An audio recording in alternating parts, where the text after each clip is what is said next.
This is Instant Answers presented by the Instant Speed Podcast, where we tackle some common questions and concerns amidst the flesh and blood community.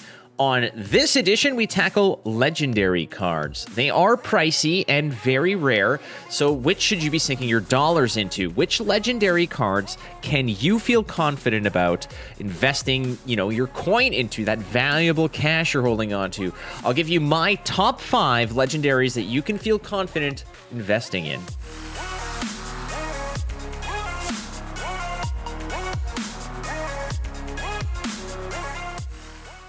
At number 5 is Phantasmal Footsteps. So Prism has had her ups and downs over the years. They did win the calling in Las Vegas amidst a sea of chain favorites. Tyler Horspool showed us pretty much what a well-disciplined player can do, which, was recently revitalized by Nick Holding winning the New Zealand National Championship with the Illusionist hero. A key element of the hero falls right at her feet, frankly, as Phantasmal Footsteps provides a safety net against big swing attacks, defending against your vulnerable attacks that have, Phantasm. The steps are also able to offer a continuous block for 1 in the right circumstances. So all in all, the card has ridden the tournament success of Prism, frankly, the ups and downs, but has never really fallen off the table. If Prism is your fancy, you're going to be happy about this card for a long time. At number 4, we've got the Mask of Momentum. So my very first big purchase in Flesh and Blood was the Mask of Momentum.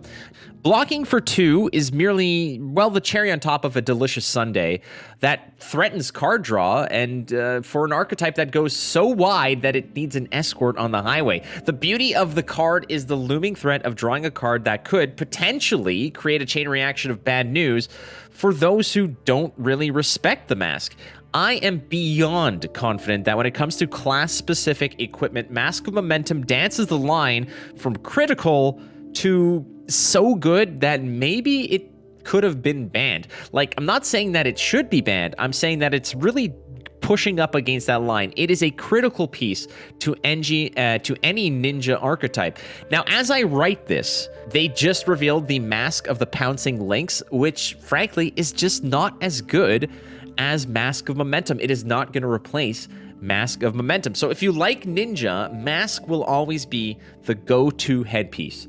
At number 3 is the Grasp of the Arknight. So Runeblade has been running the table for quite some time. From Chain to Briar, and most recently, Hayden Dale won the Australian National Championship with a masterful performance on Viserai. Runeblade equipment has always been pretty much a slam dunk when it comes to, investing money in, because rune blades have always been good. What makes this card so great is the unconditional block for 2 and then block for 1 that you get with it without really worrying about destroying the piece itself.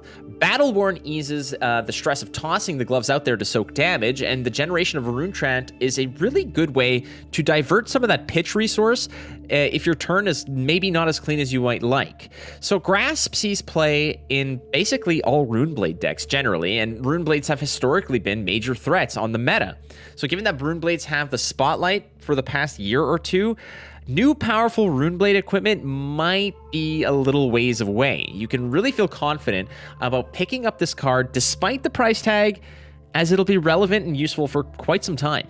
At number 2 is the Arcanite Skullcap, and generic equipment has always had a broader appeal and hold much more utility, as it can really bounce from hero to hero without any issue. Frankly, a card like Arcanite Skullcap is relatively bland upon first glance, given some of the restrictive nature of its blocking capabilities.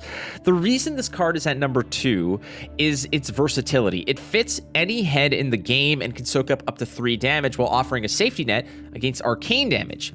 For heroes that might not have the headpiece that is custom fit to their playstyle or their strategy, this card can do a lot of work. So monetary value of the card has kind of danced around, but has always been in the upper tier of both playability and investment luster. So the card is getting reprinted in Everfast, which will probably bring the prices down, but the overall functionality of the cap will keep the card out of the binder and into those decks. At number 1, I don't think there's any surprise here. It's Fyendal's Spring Tunic. This is pretty much the OG of chase cards for Flesh and Blood. The Tunic has been really one of the most sought after cards since the game launched. It isn't the rarest, being legendary, which is the subject matter of this video, but it's not fabled, but it certainly is one of the broadest and most malleable of equipment pieces. The card is a generic chess piece that rewards you with a free resource point every 3 turns that it remains in play. For some, that may seem less than stellar for a card that can sink someone's entire deck budget, but seasoned card players know how potent and important it can be to get things for free, be it a card draw, an attack, and in this case, a resource point.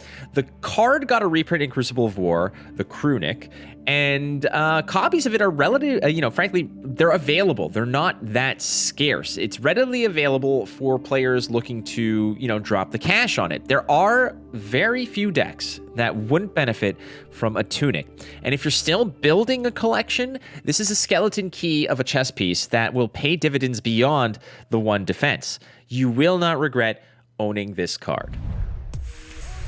That is another edition of Instant Answers. Do you have questions that you'd like me to explore? How about on the podcast itself, the Instant Speed Podcast? You can go ahead and follow here, 983 Media on YouTube, on Spotify as well. The Instant Speed Podcast lives there, Google Pods, all that. Thank you so much. You can follow me on Twitter at WatchFlake and follow the podcast on Twitter as well at Instant Speed Pod. We'll catch you next time on Instant Answers.